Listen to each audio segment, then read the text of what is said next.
أعوذ بالله من الشيطان الرجيم. بسم الله الرحمن الرحيم.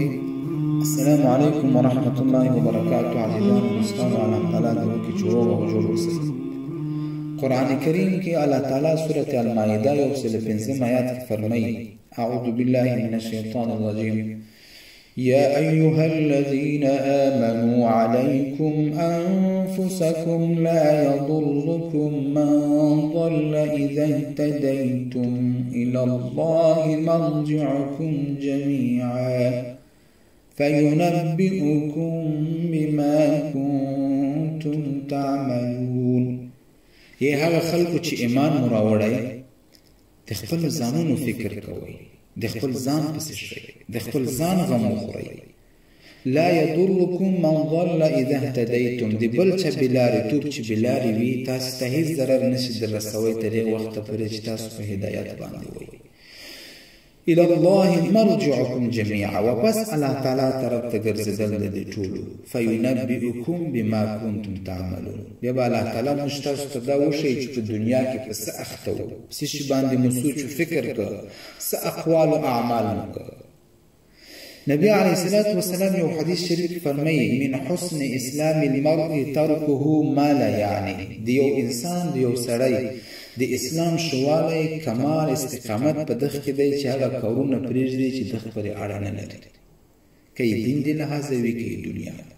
دا حدیث شریف د اخلاقیاتو د معاملات یو بنیادي اصول بیانوي چې هغه کارونه باید سړی پرېږدي چې دغه پورې اړه نه لري، که هغه اقوال، افعال، اعمال د دین د لحاظه وي که یې دنیا.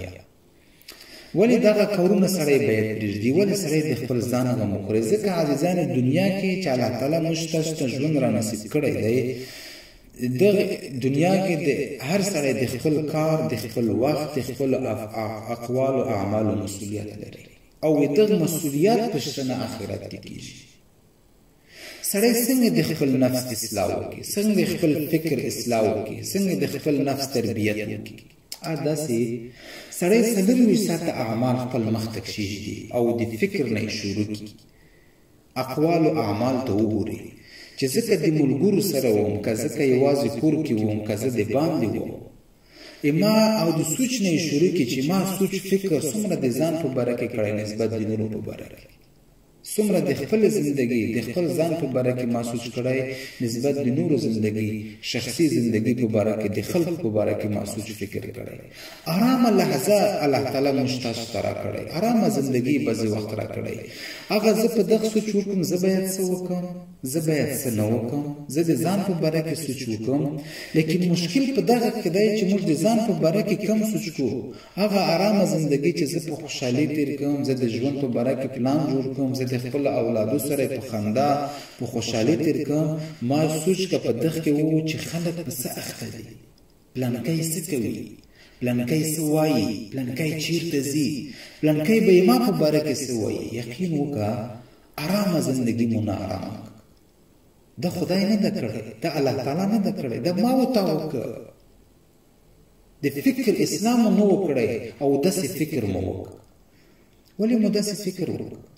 دغه په باره کې چې ما یې ځان په باره کې فکر کړی وای، ما د نورو په باره کې فکر وکړ. ولې د نورو د شخصي زندگی په باره کې ما فکر وکړ. آرامه زندگی نارامه کوو. که سړی 40 ساعته خپل هغه اقوال او اعمال مخ ته کښېږدي او سړی داسې ورته وګوري چې په دغه کې دا خبرې ما کړي، زه یو ځای ته ځم، بار بار د ملګرو سره که شپه وي که ورځې وي، زه یو نورو ځایو ته ځم، هلته زه داسې مجلسونه کوم، اوس ما تقریبا عادت جوړ شوی دی، زه داسې خبرې کوم، زه داسې خبرې اورم چې ما یې زندګۍ پرې هېڅ اړه نه لري. ولې یې وکړم، ولې واورم؟ څه شي په باره کې 40 ساعته سړی د ځان پسې شي، داسې اقوال، اعمال، افعالو پسې شي، سړی استخلال پیدا کوی شي. عزیزانو د خپل نفس اصلاح کوی شي. عزیزانو یقین سره درته وایم د هدایت لاره سړی پیدا کوی شي. دا خبرې ما کړي، دا ما اورېدلي او دا ما پرې اړه لري، که یې دین وي که یې دنیا. الحمدلله دا خبرې ما نه شوی چې ما پرې هېڅ اړه نه لري او زه بار بار په د خبرو اخته یم، دا د خلکو د شخصي زندگی پرې اړه لري، دا د نورو پرې اړه لري. سړی باید اراده او فیصله وکړي چې ولې یې واورم داسې خبرې، او ولې زه داسې خبرې باید زه وکړم. عزیزانو که الله تعالی د قیامت په ورځ ما او تا نه پوښتنه وکړي چې دا خبرې دغسې فکر او دا اقوال او عمل تا پورې اړه نه لره نورو په باره کې دې ولې کړه څه ځواب ورکوو الله تعالی ته هېڅ ځواب نشته یغ نه مخکې چې آخرت راځي قیامت راځي باید په دنیا کې داسې محاسبه د ځان سره وکړو او د ځان پسې شو نسبت د نورو پسې چې اخته یو د نورو په باره کې باید سړی ښه فکر ولري نورو په باره کې باید سړی دعا وکړي ښه نیت ولري نورو په باره کې نور هېڅ حق نه لرو عزیزانو ځینې خلک تعجبې پوښتنه کوي سړی لمونځ هغه سړی پلانکی لمونځ نه کوي څه حکم دی روژه نه نیسي څه حکم دی دا کوي څه حکم دی هلکه څه حکم دی دنیا کې دعا ورته کوه دا حکم دی دنیا کې د هغه رب نه دعا وغواړه چې یا الله په ما دې رحم کړی په دایم وکړه دنیا کې دعوت ورته وکړه چې وسه دې کېږي دنیا کې نصیحت ورته وکړه چې وسه دې کېږي